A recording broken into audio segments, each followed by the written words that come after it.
नमस्कार, स्वागत छ तपाईहरुलाई नेपाल अनलाइन स्कुलको युट्युब च्यानलमा। आज हामी कक्षा 10 को ऐच्छिक गणित अर्थात अप्सनल म्याथमेटिक्स को विशेष गरेर स्ट्याटिस्टिक्स भन्ने जुन युनिट छ तथ्याङ्क शास्त्र हो त्यसमा पनि हामी आज डेभिएसन वाला कन्सेप्टहरु हेर्दै छौं हैन। विशेष गरेर मीन डेभिएसन भनेर हेर्दै छौं र मीन डेभिएसन जसलाई हामी मध्यक भिन्नता भनेर भन्छौं।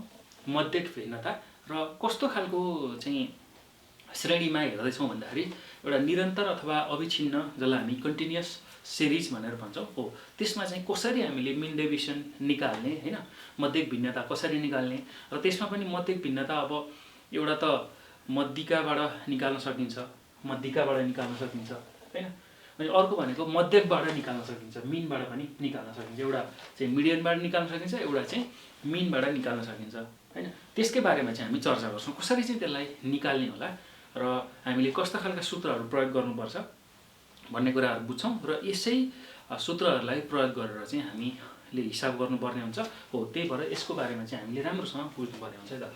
सो अब मध्यकबाट मध्यक भिन्नता हेर्नुस् त, कुनै एउटा कन्टिन्युअस सिरिज छ भने अथवा अविच्छिन्न सिरिज अथवा चाहिँ निरन्तर श्रेणी छ हो त्यसबाट चाहिँ मध्यक भिन्नता निकाल्न पर्यो भने हामीले के गर्छौं भन्दाखेरि दुईवटा प्रक्रियाको प्रयोग गर्छौं। एउटा मिडियनको प्रयोग गर्छौं, अर्को मीनको प्रयोग गर्छौं। हामीले चाहिँ एउटा मीनबाट पनि निकाल्न सक्छौं, मध्यकबाट पनि, अर्को मध्यिकाबाट पनि हामीले निकाल्न सक्छौं है त। अब मध्यकबाट चाहिँ हामीले यो मध्यक भिन्नता निकाल्न पर्यो भने मीन डेभिएसन निकाल्न पर्यो भने जसलाई हामी मध्यक भिन्नता भनेर भन्छौं, यो निकाल्न पर्यो भने के गर्छौं भन्दाखेरि हामीलाई दिएको जुन कन्टिन्युअस सिरिज जुन छ हो त्यो कन्टिन्युअस सिरिजको मिड भ्यालु अर्थात बिचको भ्यालु हैन, मध्य चाहिँ मान भनेर पनि भन्छौं, मध्य भ्यालु अथवा मिड भ्यालु भनेर भन्छौं हो।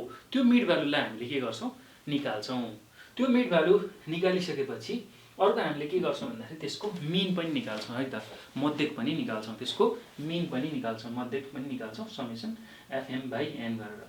अब यति कुरा आइसकेपछि अर्को हामीले के गर्छौं हेर्नुस् त, यो जुन हाम्रो मीन छ त्यो मीनलाई चाहिँ हामीले यो m अर्थात यो मध्यमानबाट घटाउँछौं हैन, प्रत्येकमा घटाउँछौं। प्रत्येक चाहिँ यो मिड भ्यालुको लागि, प्रत्येक चाहिँ मध्यमानको लागि यो x बार घटाउँछौं र त्यसबाट आउने जुन भ्यालु छ यहाँ अब मोडुलस लिएको छ त्यहाँ नेगेटिभ भ्यालु आउन सक्छ, त्यसलाई पोजिटिभ बनाउँछौं हैन।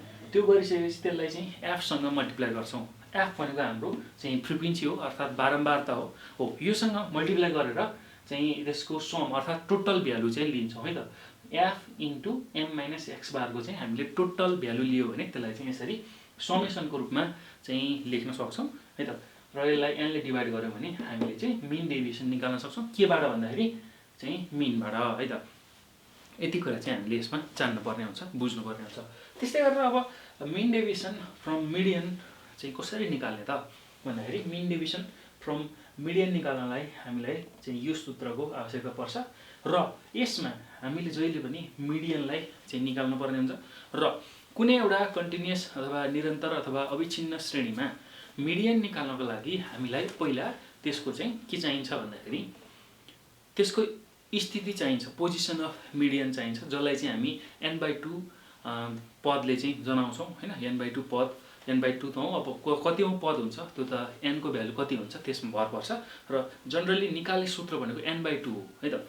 त्यो कुरा हामीले बुझ्नु पर्यो, n/2 गर्न सकिन्छ। त्यसबाट एउटा त्यसको स्थिति आउँछ, त्यो आइसकेपछि कुन क्लासमा पर्छ त, त्यो कुन श्रेणीमा पर्छ त्यो कुरा हेर्छौं र त्यो हेरिसकेपछि हामीले q2 अर्थात md जसलाई हामी दोस्रो चाहिँ चतुर्थांश पनि भन्ने गर्छौं अथवा मध्यिका भनेर भन्ने गर्छौं र मध्यिकालाई हामीले md ले जनाउँछौं र यसरी मध्यिका निकाल्नको लागि हामीले यो सूत्र प्रयोग गर्छौं, l + n/2 - cf * h/f अथवा i/f भनेर लेख्छौं है त। अब यो md ले मिडियनलाई जनाउँछ, l भनेको चाहिँ त्यो जुन हाम्रो मध्यिकाको चाहिँ एउटा क्लास छ हैन, मिडियन क्लास जुन छ, मध्यिकाको श्रेणी जुन छ त्यसको चाहिँ यो तल्लो चाहिँ सीमा जसलाई हामी l ले जनाउँछौं, लोअर लिमिट, र n/2 हाम्रो चाहिँ यही माथिबाट आउँछ, यसको पोजिसन कति छ भन्ने। cf भनेको त्यो जुन हाम्रो मिडियन क्लास छ त्यो भन्दा अगाडिको क्लासको चाहिँ हामीले क्युमुलेटिभ फ्रिक्वेन्सीलाई लिने हो, अर्थात सञ्चित बारम्बारतालाई लिने हो र एच भनेको चाहिँ यो जुन मिडियन क्लास छ हैन मिडियन क्लासको मध्यिकाको जुन क्लास छ अथवा श्रेणी छ त्यसको चाहिँ अन्तर चाहिँ माथिल्लो लिमिट अथवा अप्पर लिमिट र लोअर लिमिटको चाहिँ डिफरेन्स अर्थात् अन्तर हाम्रो चाहिँ माथिल्लो सीमा र तल्लो सीमा बीचको अन्तरलाई हामीले एचले अथवा आईले जनाउँछौँ भने एफ भनेको चाहिँ यो मिडियन क्लासको चाहिँ बारम्बारता अर्थात् फ्रिक्वेन्सी हुन आउँछ। सो यसरी चाहिँ हामीले मिडियन निकाल्छौँ। हो यही मिडियनको जुन भ्यालु छ त्यसलाई चाहिँ यो मध्यमानबाट घटाउँछौँ, सबै मध्यमानबाट यसलाई घटाउँछौँ र यसको के गर्छौँ मोडुलस लिन्छौँ अर्थात् नेगेटिभ भ्यालु छ भने त्यसलाई पोजिटिभ बनाएर लेख्छौँ र अर्को के गर्छौँ भन्दाखेरि त्यसलाई चाहिँ फ्रिक्वेन्सी अर्थात् बारम्बारतासँग मल्टिप्लाई गर्छौँ र त्यो सबैको हामीले के गर्छौँ सम लिन्छौँ एफ इन्टु एम माइनस एमडीको चाहिँ हामीले के गर्छौँ सम लिन्छौँ अर्थात् समेसन लिन्छौँ र त्यसलाई के गर्छौँ भन्दाखेरि एनले डिभाइड गर्छौँ र यसरी चाहिँ हामीले एमडी निकाल्न सक्छौँ केबाट मिडियनबाट अर्थात् मध्यक भिन्नता चाहिँ मध्यिकाबाट हामीले निकाल्न सक्छौँ है त। यति कुरा चाहिँ हामीले यसमा ख्याल गर्नु पर्यो। अब यो पछि अर्को पनि हामीले कुरा जान्नुपर्ने छ जस्तै कि के भन्दाखेरि एमडीको गुणाङ्क सोधिरहेको हुन्छ कहिलेकाहीँ हामीलाई एमडीको गुणाङ्क पनि निकाल भनेर सोधिरहेको छ मध्यक भिन्नताको गुणाङ्क कति हुन्छ अथवा मिन डेभिएसनको चाहिँ कोफिसिएन्ट कति हुन्छ भनेर हामीलाई सोधिरहेको हुन्छ।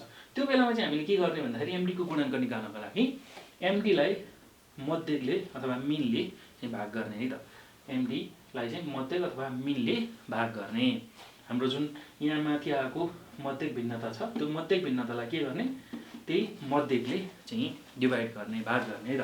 त्यस्तै अर्को अब एमडीको गुणाङ्क निकाल्न पर्यो भने के गर्ने भन्दाखेरि एमडी हामीले यहाँ निकालिसकेका हुन्छौँ हैन मध्यक भिन्नता निकालिसकेका छौँ त्यसलाई चाहिँ मध्यिकाले चाहिँ भाग गर्नु पर्यो। यदि हामीसँग मध्यिका छ भने मध्यिकाले र मध्यक छ भने मध्यकले। अब एमडीको गुणाङ्क दुईटै तरिकाले निकाल्न सक्छौँ हैन तर हामीलाई जे दिएको छ मिन दिएको छ अथवा मिडियन दिएको छ त्यसकै आधारमा चाहिँ हामीलाई कुन सजिलो हुन्छ त्यही अनुसार हामीले चाहिँ निकाल्न पर्ने हुन्छ है त। सो एक्ज्याक्ट यहीबाट निकाल्नुपर्छ भन्ने छैन। हामीलाई मिन दिएको छ भने यो फर्मबाट निकाल्ने र मिडियन दिएको छ भने यसरी चाहिँ हामीले यसलाई निकाल्न सक्छौँ है त। सो यति कुरा चाहिँ हामीले यसमा जान्न पर्यो बुझ्नु पर्यो। ल यति कुराहरू नै हामीले जान्नुपर्छ यसमा र यही कुराहरूलाई चाहिँ युज गरेर हामीले चाहिँ प्रब्लमहरू गर्नेछौँ। त्यो भिडियोहरूलाई पनि तपाईँहरूले नछुटाइकन हेर्दै गर्नुहोला र यसकै चाहिँ अब कन्टिन्यू गर्दै हामी नेक्स्ट भिडियोमा चाहिँ योसँग रिलेटेड इक्जाममा एससीमा पास्टमा सोधिसकेका क्वेसनहरू र त्यसको सोल्युसनहरू गर्नेछौँ है त। सो अब हामी नेक्स्ट भिडियोमा भेट्नेछौँ र अब तपाईँहरूलाई केही कन्फ्युजनहरू भयो भने तपाईँहरूले चाहिँ यहाँ दिएको नम्बर 9849595895 यो नम्बरमा हामीलाई कन्ट्याक्ट गर्न सक्नुहुन्छ र यदि चाहिँ तपाईँहरूलाई त्यो बाहेक अन्य कुनै जिज्ञासाहरू छ भने पनि हामीलाई चाहिँ वाट्सएपमा मेसेज अथवा कल गर्न सक्नुहुन्छ है त। सो यति भन्दै म बिदा हुन्छु। धन्यवाद।